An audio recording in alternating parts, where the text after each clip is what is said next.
আসসালামু আলাইকুম বন্ধুরা, আশা করি সবাই ভালো আছেন। আমরা আজকে এসেছি নড়াইল জেলায় সাতবাড়িয়া গ্রামে লিটন মোল্লা এগ্রো ফার্মে। এটা একটা আদর্শ খামার। আদর্শ কেন বললাম, আপনারা ভিতরে গেলেই টের পাবেন। চলেন আমরা আজকে আপনাদের ফার্মটি ঘুরে দেখাই, আসেন। বন্ধুরা, এই দেখছেন খড়, এই খড় থেকে তৈরি হয় খাবার, আর খাবার থেকে তৈরি হয় গোবর, আর সেই গোবর থেকে আবার তৈরি হয় খাবার।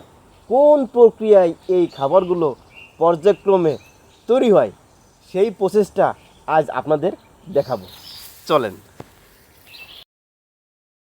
বন্ধুরা, আমরা ভিতরে ঢুকতেই আমাদের চোখে পড়ল এখানে 20 থেকে 30টে দেশি বিদেশি গরু আমরা দেখতে পাচ্ছি।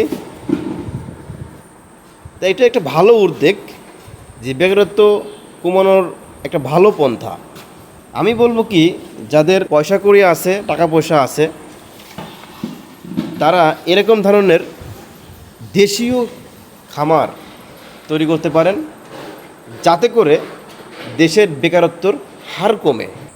বিশেষ করে বন্ধুরা, আমাদের দেশে অনেক ধনী ব্যক্তি আছে যাদের অনেক টাকা পয়সা, তারা বুঝতেই পারছেন তারা কি করবে। আমি বলবো কি, যে আপনারা আপনাদের নিজের এলাকায়, গ্রামের বাড়িতে এরকম সুন্দর একটা মনোরম পরিবেশে একটা খামার তৈরি করেন, যাতে করে এখানে 10 থেকে 15 জন লোকের কর্মসংস্থান আসবে। আর কর্মসংস্থান সৃষ্টি হলে দেশের বেকারত্ব কমবে, ছিনতাই কমবে, মাদক দূর হবে। সব মিলিয়ে যুব সমাজকে যদি কাজে লাগানো যায়, এটা দেশের জন্য একটা ভালো সুফল।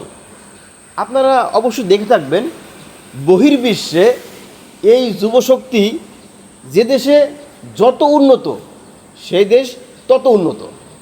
তাই বলবো কি, যে আমাদের অনেক অনেক যুব সমাজ আছে, তাদেরকে কাজে লাগানোর একটা ভালো মাধ্যম হচ্ছে এই খামারি পরিবেশ।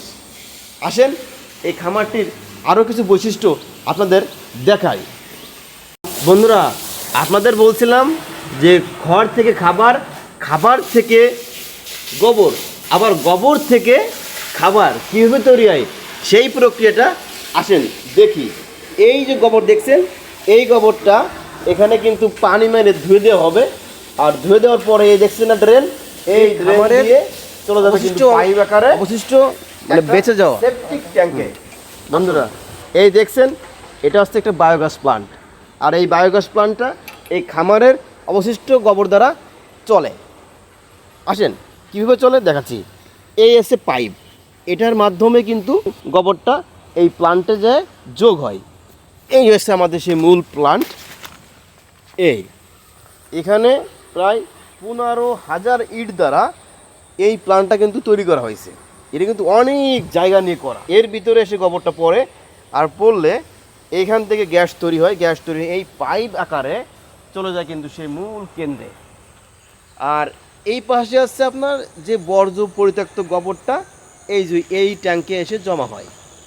আর এখান থেকে এই গোবরটা নিয়ে, এই দেখতে পাচ্ছেন যে আমার পাশে অনেক ঘাস আছে বিদেশি প্রজাতির, এই ঘাসের গোড়ায় কিন্তু এই গোবরটা দেওয়া হয়, যাতে করে পর্যাপ্ত পরিমাণ পুষ্টি এই ঘাসগুলো পায়। বন্ধুরা, এটা কিন্তু গরুর খাবার, অর্থাৎ ভুট্টা রান্না হচ্ছে কী দ্বারা? গ্যাস দ্বারা। কি কেনা গ্যাস না, এটা সেই বায়োগ্যাস, যা আপনাদের এইমাত্র দেখালাম। ওই বায়োগ্যাস প্লান্ট থেকে যে গ্যাস তৈরি হচ্ছে, সেটা কিন্তু এই পাইপ আকারে, দেখেন এই যে পাইপ আকারে গ্যাসটা এসে এখানে কিন্তু গরুর খাবার রান্নার কাজে ব্যবহার হচ্ছে।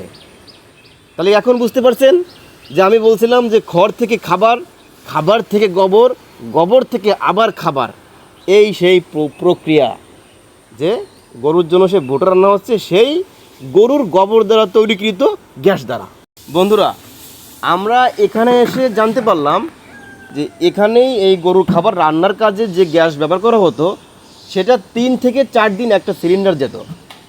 তারই বিপরীতে এর বিকল্প হিসেবে ব্যবহার হচ্ছে বায়োগ্যাস প্লান্ট, যা অফুরন্ত ভাণ্ডার, কখনোই শেষ হবে না। যতদিন পর্যন্ত খামার থাকবে, গোবর থাকবে, ততদিন পর্যন্ত এই বায়োগ্যাস প্লান্ট থাকবে। দেখেন একই বায়োগ্যাস প্লান্ট থেকে এক হচ্ছে গরুর জন্য যে খাবার সেটা রান্না হচ্ছে, আবার যারা এখানে কর্মচারী তাদের খাবার রান্না হচ্ছে আলাদা পাইপ থেকে। তাহলে দেখেন কত উপকারী একটা জিনিস এই বায়োগ্যাস প্লান্ট।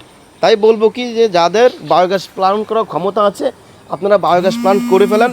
বন্ধুরা, আমরা সুন্দর একটা ফার্মে আমরা দুজন আসছিলাম, আমি আমার ক্যামেরাম্যান, আমার দাদু। তা এই ছিল আজকে আমাদের ব্লগের উদ্দেশ্য। তা কেমন লেগেছে ব্লগটি অবশ্যই কমেন্টে জানাবেন, এবং ব্লগটি ভালো হলে লাইক কমেন্ট শেয়ার করবেন। আর এরকম ভালো ভালো ব্লগ পেতে আমাদের চ্যানেলটি বা আমাদের পেজটি ফলো করবেন। ভালো থাকবেন। আল্লাহ হাফেজ।